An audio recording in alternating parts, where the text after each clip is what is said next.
YouTube. So what Bentley and I are doing today is whining a little, but we're gonna make our own headbands. It's one of the ways you can actually save a lot of money instead of buying them, and it's nice because you can actually tailor them a little bit more to your own set. So my headband bag is actually one of my favorite bags. So I tend to go to my craft stores, and the aisles that I hit are the fabric department, obviously, like I said before, because you can get ribbons. And you want to look for ribbons that are stretchy. That way it gives you a little bit more give and a little bit more size options.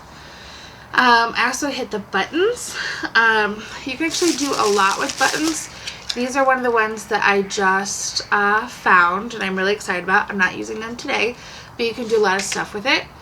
And then Hobby Lobby specifically has this aisle. It's kind of like an odds and ends aisle, and you'll find it by the paper stuff, like if you're going to make a scrapbook. You can just find a lot of random pieces. There's even one that's called like Spare Parts, is one of the brands, which I think is kind of adorable because you can use it in so many different ways. One of the things that I found a couple days ago are these really cool little like bead buttons. I'm not going to use them today, but I just absolutely loved them, so I got them. So what I try to do with my headband bag is I just walk around and find things that I like, that kind of fit my style, and then that way when I am creating, I can just kind of go through my bag and find bits and pieces that kind of fit the different designs, because I like that stuff. I like my set and my designs. It's all my style. It all kind of fits in. So the one that we're going to be making today is super easy. So from my bag, well actually I'll rewind. How I started is I got a gift card from Grandma for Christmas. Thank you, Grandma. Actually, more than just thank you, I really love my Hobby Lobby gift cards. They make me super happy. So while I was there, in the kind of spare parts aisle, I found some really cute little flowers. They almost kind of look, they are not poppies by any means, but it's got those little like long pieces that you find on poppies. And I really liked those, and these kind of matched, so that's what I bought. And I took them home and found all of my pieces to make something that I liked. So I only got a couple things, but it adds up over time when you kind of add to your collection. So I went through my ribbons to see which ones I wanted to use, and I found a medium one, a light pink one, and then kind of the dusty rose. And again, when you make your headbands, you really want to find something that's got a nice stretch to it. That way you can kind of fit a little bit more options that you have. So I just compared my ribbons to the ones that I want to use, and I decided to go with the dusty rose. So I'm going to put these in my favorite bag of all time.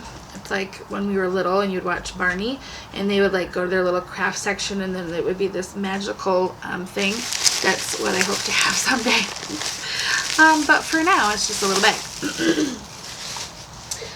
So I also have a hot glue gun, and then I've got my sewing kit here, so that way I can use whichever I want. It's very little sewing. It's teeny tiny little places. You're not really going to have to sew a whole bunch. So I like to keep things very simple. Ow, I just burnt myself. Careful, hot glue guns are hot. Just because the center focal point is the baby, you want to enhance the baby, not overshadow the baby. Personally, that's my style. So, newborns, the circumference of their head tends to be about 13.5-ish inches. I like to go a little bit bigger because you can always tuck a little bit. As the baby's laying there, you can kind of just scooch it behind their head. So I tend to do about 14, or maybe just shy of 14. Depends on how stretchy my fabric is. That way, if you have a baby who has a little bit bigger of a head, you're okay. You don't have to make something new or panic when they get there. It's okay. So I've got my fabric tape measure, which is super handy. And I'm going to roll out 14. And I've got my little fabric scissors. Well, they're not fabric, but they're my sewing scissors. And I'm going to cut that at about 14.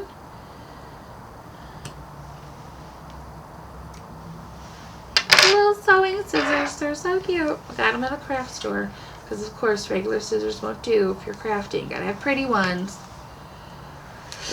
Okay, so apparently Bentley's being a little shy today. Normally he's right here, but that's fine. So you're gonna want your sewing piece. You can put it in two different places. You can either put the sewing or the part that you're gonna sew together behind the head.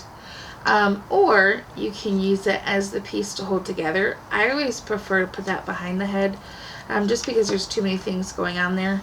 And especially for this one, I really like to roll it out a little bit and then put my flower in there, than trying to mess with all this. So I'm going to use gray thread today. I've got white, and I think white will just stand out way too much. So I've got my little needle, and I'm going to thread a needle on camera, talk about stress. So I'm probably going to skip ahead for you guys so you don't have to watch me thread a needle on camera, because that just sounds super boring. So I'm just going to tie the end off on my thread. However you guys want to do it, however you want to do it. I probably do it like the 2-year-old way instead of the professional sewing way.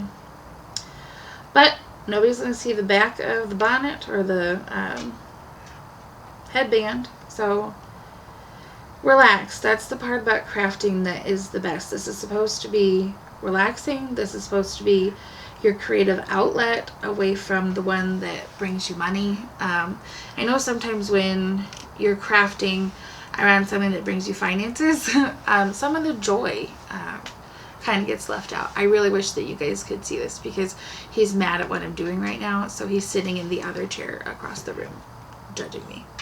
You can come sit over here. Yeah, be part of the family. So don't judge yourself. There's too much of that going on already. Have fun. If you screw up, it's fine. I promise, it really is. Now I will say this. You need to be good. Yeah. Photography is all about the details. So the detail in your stitch being a mess, no. But the detail in, does the flower look nice? Is it positioned? Is it positioned well on their head? Does the angle of the flower and go with the flow of the set? Those kind of things are the details that you're looking for. Nobody's going to see that messed up stitch behind their little head. Okay, so I'm keeping my little out piece. This is actually really good stuff. It's a jersey fabric that's been turned into ribbon. I found a really big roll of it at Hobby Lobby, I think, maybe a long time ago. And then I loved this pink one so much that I actually went online and found a bunch of other colors. So I think it's really good to kind of have in your arsenal. Just because it looks... Sometimes you can hide flaws in with the mess. So if you get like a kind of loose and relaxing material, it can hide some of the other things because it's not also flawless. Like a smooth satin ribbon that is perfectly seamless, you can kind of see some of the messes up a little bit easier. So this one's kind of helpful to not see all that. So I'm just going to make my first little stitch here on the end. And actually I'm going to do it from the underside so we keep this side up. And that little tie off piece is on the back. Okay. So you're just going to sew your way across, and you can be as old school, nothing fancy about it, just making sure that it's secure. Now the biggest thing to remember with these, we are not making headbands to give to a child to run around and wear for 3 months. We are not making headbands to be worn at the grocery store and while they're sleeping. These are headbands that are worn for half an hour in front of a lens with you and your assistant and mom and dad there, because safety is important, and I'm sure that all of these things are not secured and glued on in a way that they will never ever ever fall off. So safety is just designed to be a prop. So I'm going to bring you back once I'm all the way across here. Just tie it off once you're at the end. So now got my little band. Now I just gotta put my flower. Real simple. Okay, so for this part, I like to hot glue it and then put a few stitches in it. That way the stitches kind of help hold just over time. So I try to pick exactly the other side of my seam from the back. That way I know that part will definitely always be in the back. So, got my little flower, and again I found it in the paper section. So it's got a few beads. So again, safety, we don't ever want to leave this alone with a child. And just a few little, I believe it is actually made of a very sturdy paper. Storing these things are actually one of the fun parts, because you want to make sure that they last, because you know you put your energy and finances into it.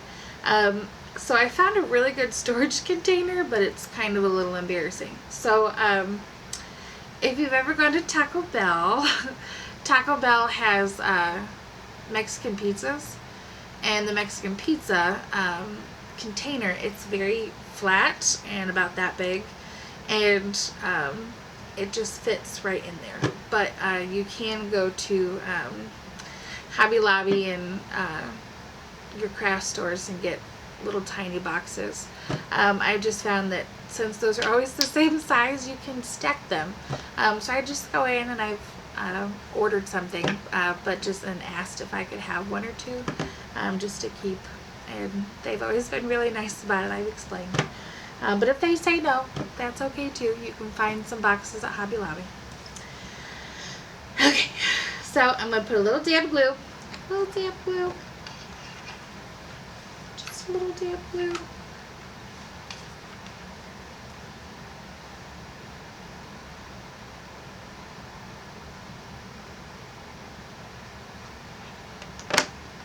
Bottom of my flower. I'm going to set it there. Let it cool off, because burnt fingers are no fun. They're really not at all. Okay, so it doesn't take too long for hot glue to dry.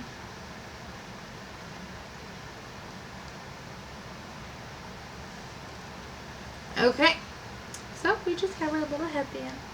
Really delicate, really soft, nothing that will overshadow the baby, keep the baby center focused. That way mom and dad can enjoy them looking adorable and not your scenery in the photo. But that's just me and my style. So, last thing I'm going to do, I'm going to try to use my same thread just because I used too much of it to begin with. And I'm just going to put a couple stitches through that paper just to help it stay. So I'm going to try to pick a few petals that are underneath here, that way it doesn't show up. But I did pick a thread that's not like a drastic white, or you know, this is kind of a cream color, so not like a black thread, or you know, red, something that's really drastically different, just kind of a soft gray. So I'm going to go underneath. I am going to start from underneath though. I'm going to go slow and kind of. Okay, so I'm just going to go through the bottom here and just stitch a few pieces, and then I'm just going to tie it off. I'm going to bring you guys back when I'm done. Okay, I've finished my few stitches because I went from underneath the flower. You can't really see it in there, and I just did just a couple through there just to help it hold in place. Again, we're not using these for them to run around everywhere. We're just using these while they're here in our studio. These are not for fashion. These are for props. Okay guys, so that's how I kind of make some of my own headbands. I really enjoy it, financially, but then also it's just kind of relaxing to have a creative outlet that's not just photography based. So that's kind of why I like to do my own props as well. So if you like what I do here, please give me a like down at the bottom. And if you want to see more of what I try to make on my own, just give me a subscribe. Alrighty, bye guys.